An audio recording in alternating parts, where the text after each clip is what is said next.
ఇప్పుడు ఏ ఛానల్? మీ ఛానల్ ఇప్పుడు జాన్లరీ మ్యూజిక్ అది ఒకటే ఉందా ఛానల్? ఒకటే ఉంది. ఒక ఛానల్ ఇప్పుడు అదొకటే, అందులోనే నీ వీడియోస్ ఏమైనా? వీడియోస్.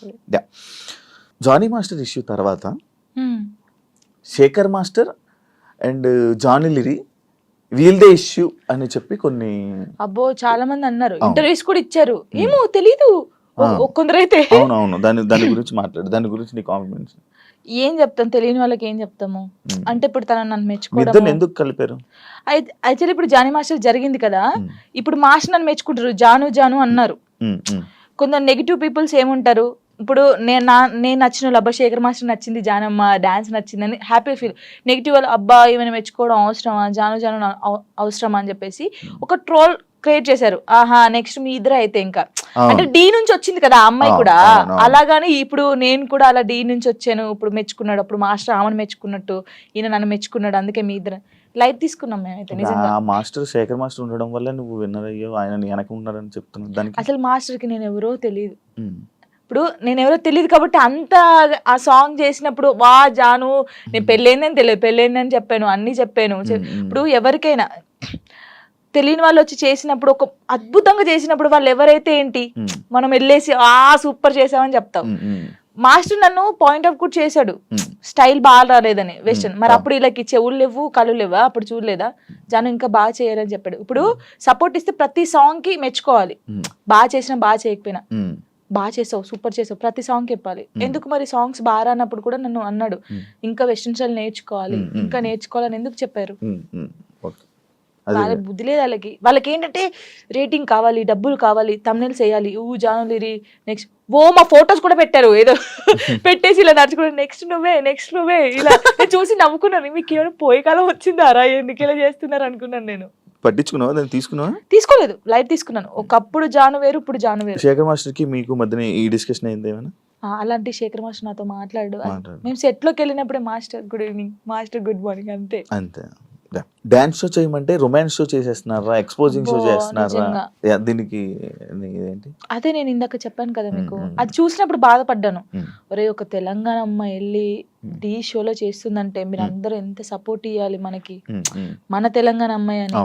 మీకు డాన్స్ గురించి తెలియనప్పుడు తెలియకుండా, ఇప్పుడు ఓ పిల్లగా వెంకటేష్ ఉంది, దానికి ఒక ఎక్స్ప్రెషన్స్ ఇవ్వాలి. ఉడుకుడుకు రొట్టెలు అన్నప్పుడు ఒకదానికి ఇవ్వాలి. అంటే నన్ను వదిలిపెట్టి పోయినప్పుడు నువ్వేంటి అని అందులో వేరియేషన్స్ చూపించాను నేను, ఎక్స్ప్రెషన్స్ అన్ని. మీకు అదొకటే పట్టుకుంటే మీకు రాదు. ఇప్పుడు డోలో డోలో సాంగ్ ఎలా చేయాలి, నవ్వుకుంటే చేయాలా? ఆ సాంగ్ ఎలా ఉందో మనం అలా చేస్తేనే కదా వాళ్ళకి నచ్చేది. ఇప్పుడు నేను అంత బాగా చేస్తేనే కదా అది అంత బాగా అందరికి నచ్చింది, ప్రతి ఒక్కరికి నచ్చింది. నేను అనేది ఏంటంటే సాంగ్ ఏ ఎక్స్ప్రెషన్స్ ఉందో నేను అదే ఇచ్చాను. వీళ్ళు దాన్ని తక్కువ తీసుకుంటే నేను ఏం చేయగలుగుతాను? డాన్స్ తెలిసినోడైతే అలా పెట్టాడు. యాక్చువల్లీ డి షో అంటే డి సెలబ్రిటీ స్పెషల్ 2 అంటే నువ్వు ఒక్కదానివే, నాకు తెలుసు నువ్వు ఒక్కదానివే, అంటే నువ్వు ఒక్కదానివే కనిపిస్తున్నావు, నీ ఒక్క వీడియోస్ మాత్రమే బయటకు వస్తున్నాయి. నేను ఒకటి అంటాను, నచ్చినప్పుడు ఎందుకు చూడాలి? ఈ అమ్మాయి బాగా చేయట్లేదు అన్నప్పుడు నీకు అక్కడ ఫోటో కనిపిస్తుంది, ఫోన్ అమ్మ వద్దురా జాను అసలు బాగా చేయదురా, వద్దురా తీయచ్చు కదా, వాడే చూస్తాడు, వాడే కామెంట్ చేస్తాడు, ఏం చేసిందా, ఎలా నవ్విందా, ఏం ఎక్స్ప్రెషన్ ఇచ్చిందా, ఇది చూడాలి, ఏం కామెంట్ చేశాడు ఇది చూడాలి, ఇదే చూస్తారు. మళ్ళీ మనం బయటకు వెళ్ళాం అనుకో, వాడు కామెంట్ పెట్టాడు జనకు ఒక్కొక్క సెల్ఫీ అక్క, వాడే దిగుతాడు, మళ్ళీ మనకు తెలీదు, కంపల్సరీ దిగుతారు, కామెంట్ చేస్తారు, వాళ్ళే ఫొటోస్ దిగుతారు.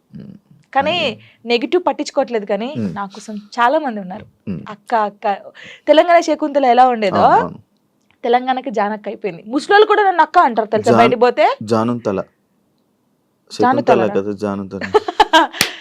ముస్లింలు కూడా నేను చేస్తాను కదా, రే జానక్క వచ్చిందంటారా అంటాడు.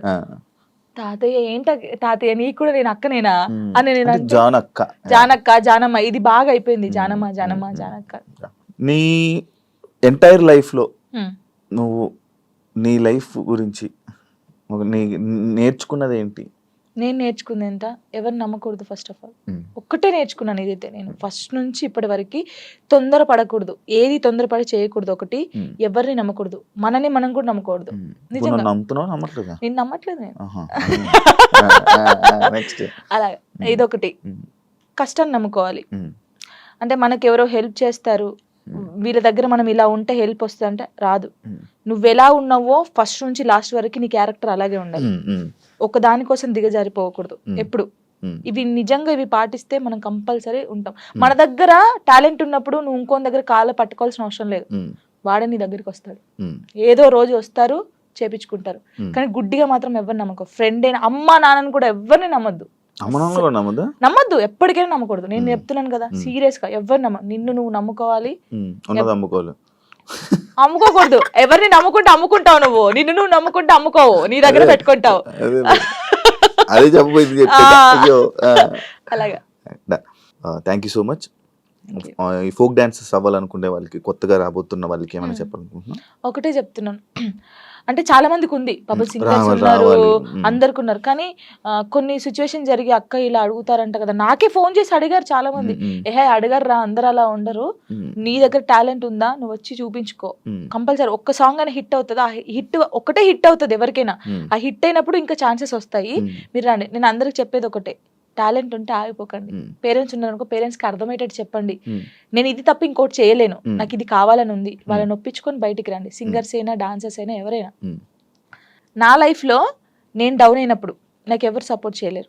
నిజంగా శివ గారు, నేను హైదరాబాద్కి వచ్చినాక 2 months 3 months బెడ్రూమ్ నుంచి బయటికి రాలేదు.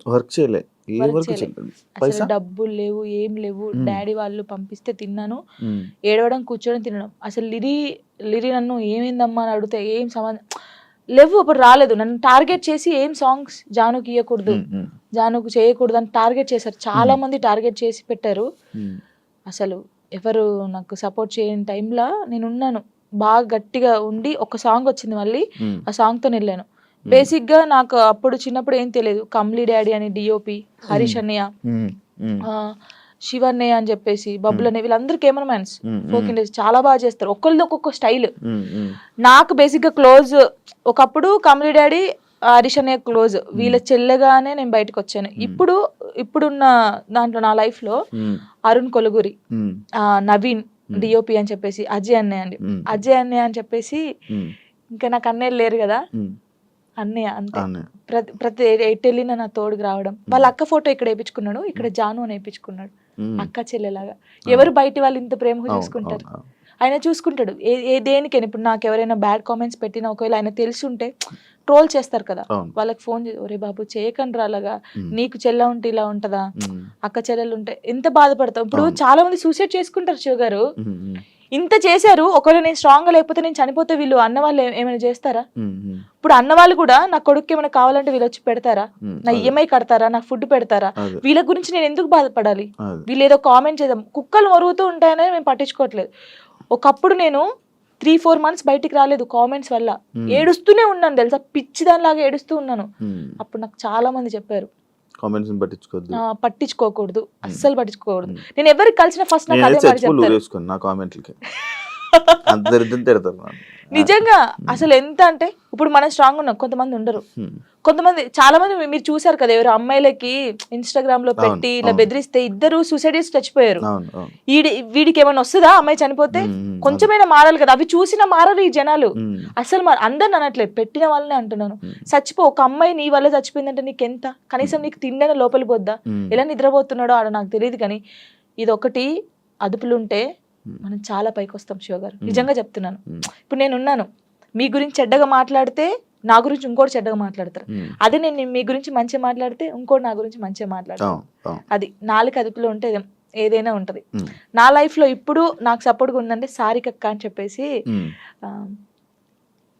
మీకు తెలుసు అనుకుంటాను, చాలా వీడియోస్ లో పెట్టాను. సారయ్య అంటారు, సారికక్క అంటారు, ఇల్లందులో ఉంటది, తనకు దేవుడు వస్తుంది అనమాట. అబ్బో చాలా చాలా మంది అంటారు, ఈమెతో ఫ్రెండ్షిప్ ఏంది, ఈమెతో ఏంటి పెడతారు అని అనుకుంటారు. ఎందుకు? వాళ్ళ మనుషులు కాదా, వాళ్ళది కాదా? నాకు అనిపిస్తుంది, ఆమె నన్ను, వాళ్ళకు ఫ్యామిలీ ఉంది, నాకు ఏదైనా సరే ఆమెకు ఫోన్ చేసి, అక్క నాకు ఇలా ఉందంటే అస్సలు బాధపడకు, నేనున్నాను నీ తోడు అని. చాలా మంది నన్ను చాలా రకాలుగా, ఓహో వీళ్ళతో కూడా జానుకు ఫ్రెండ్షిప్ ఉందా అని అనుకుంటారు. కానీ కాదు, తను నాకు ఎంత సపోర్ట్ చేస్తుందో, నా లైఫ్ లో తను ఎంత ఇంపార్టెంటో, ఇంకా అంతే, నా లైఫ్ లో తను చాలా ఇంపార్టెంట్. ఇంకా మధు అన్నయ్య అని చెప్పేసి, వదిన అని చెప్పేసి, ఇలా చాలా మంది ఉన్నారు. కొంతమంది నేను బాధపడితే చూడకుండా నన్ను, ఇప్పుడు నాకు ఏదైనా అనిపించింది అనుకో, వీళ్ళ దగ్గరికి వెళ్ళిపోతాను. ఇప్పుడు నేను ఏదైనా షూట్కి వెళ్ళినప్పుడు అమ్మ నాన్న లేరనుకో, లిరి నా ఇంట్లో పెడతాను నేను, కొంచెం లిరి పెద్దగా అయ్యే వరకు వాళ్ళు చూసుకుంటారని. ఈ ఫోక్ సాంగ్స్ లో డబుల్ మీనింగ్ ఈ మధ్య ఎక్కువ అవుతున్నాయి కదా, దాని గురించి ఏంటి? ఇంకా వాళ్ళు ప్రొడ్యూసర్స్ సాంగ్స్ పోవాలని పెట్టుకున్నాం. మనమైతే ఎప్పుడు చేయలేదు డబుల్ మీనింగ్ సాంగ్స్. అంటే వింటా నేను అందుకే సాంగ్ ఇందులో ఏమైనా ఉందా, ఇందులో ఏమైనా. తర్వాత సారీ అన్న ఈ సాంగ్ నేను చేయలేను. ఫస్ట్ మనం ఏం చేస్తామో ఎక్కువైపోతుంది ఎందుకు ఈ మధ్య బాగా ఇక వాళ్ళకి తెలియాలి మనం ఏం చేస్తాం దాన్ని. అంటే వ్యూస్ కోసం. ఇంకా చేయవు కదా, నువ్వు చేయవు కదా. అసలు నేను సచ్చినా చేయను అలాంటి. మరి అలాంటి సాంగ్స్ ఫోక్ డాన్స్ చేస్తారు కదా, మరి వాళ్ళని ఏమనొచ్చు? వాళ్ళు ఏమొచ్చు అంటే వాళ్ళు మరి డబ్బుల కోసం చేస్తున్నారో లేకపోతే ఇలాంటి సాంగ్స్ ఫేమ్ అయితే ఫేమ్ అవుతానని బ్యాడ్ నేమ్ చేస్తారు. వస్తుంది కదా వాటి వల్ల. పక్కా వస్తది. ఆ సాంగ్స్ వల్ల నేను మిగతా ఫోక్ సాంగ్స్ కూడా బ్యాడ్ నేమ్ వస్తుంది కదా. నేను అమ్మాయిలకు చెప్పేది ఏంటి తెలుసా, వస్తే నువ్వు ఇప్పుడు ఎక్స్పోజింగ్ ఇచ్చేసావు అనుకో నెక్స్ట్ వాడు కూడా అడుగుతాడు సేమ్ సాంగ్ ఇప్పుడు ఆ సాంగ్ లో నువ్వు నడుము చూపించావు కదా ఈ సాంగ్ లో కూడా చూపి అంటాడు. నువ్వు ఫస్ట్ చేసిన దాన్ని బట్టే ఉంటది. నేను అమ్మాయిలకి ఇదే చెప్తాను. కొంతమంది అమ్మాయిలు తిట్టుకోవచ్చు, అబ్బాయి ఏమేంద్రా నాయన ఏమి ఇట్లా చెప్తుందని. కానీ మనం ఫస్ట్ ఏది చూపిస్తామో ఫస్ట్ ఇంప్రెషన్ ఇస్ బెస్ట్. అప్పుడే ఇంకొకటి కూడా అరే ఈ సాంగ్ లో ఇలా చేశానండి ఇట్లా వాడు ఆహా ఆ సాంగ్ లోనేమో ఎక్స్పోజింగ్ ఇస్తావు ఈ సాంగ్ లో ఇయ్యవా అడుగుతారు కదా. ఏదైనా మనతోనే ఉండిద్ది కంపల్సరీ. అంతేనా? ఈ డబుల్ మీనింగ్ సాంగ్స్ గురించి నువ్వు చెప్పాల్సింది ఇంకేం చెప్తాను దాని గురించి. నేను వాళ్ళు చేసే వాళ్ళు ఉంటారు కదా ప్రొడ్యూసర్లు వచ్చి కూర్చోబెట్టి అడగండి చెప్తారు అప్పుడు ఎందుకు చేసావు అని. అదే దీనికి బ్యాడ్ నేమ్ వస్తుంది కదా, నేను ఎక్కువ వింటున్నాను అనమాట. ఇవన్నీ ఏంటంటే ఇవన్నీ డబుల్ మీనింగ్ లో ఉంటాయా ఇంకా అన్నట్టు నేను కూడా కొంచెం తగ్గించడం చేసా వినడం. కానీ కొంతమంది పేరెంట్స్ వింటారు ఇలా ఉంటది కానీ ఏమో మరి వాళ్ళకి పిచ్చి అట్లా. థ్యాంక్ యూ జాను ఇంటర్వ్యూ ఇచ్చినందుకు. ఇంకా నువ్వు మంచి ఇండస్ట్రీలో మంచి స్థాయికి వెళ్ళాలని, ఇంకా నీకు ఎక్కువ మంచి ఆఫర్స్ రావాలని, నువ్వు అనుకుంటున్నావు అవన్నీ నెరవేరాలని మనస్ఫూర్తిగా కోరుకుంటూ ఇంటర్వ్యూ ఇక్కడితో ఎండ్ ఇస్తున్నాను. థ్యాంక్ యూ సో మచ్ అండి. ఫస్ట్ టైం తెలుసా నేను ఏడవకుండా ఇంటర్వ్యూ చేయడం. అవునా? అంటే డాడీ గురించి కొంచెం ఏడుస్తాను కానీ చాలా మంది ఊకే ఏడుస్తారు అంటారు కదా, ఏడవకుండా స్ట్రాంగ్ గా చేశాను. నేను చాలా హ్యాపీ. చూసారు కదా ఇంటర్వ్యూ కానీ మీకు నచ్చినట్లయితే లైక్ చేయండి. అండ్ ఇంకో గెస్ట్ తో మళ్ళీ మీ ముందుకు వస్తాం. అంతవరకు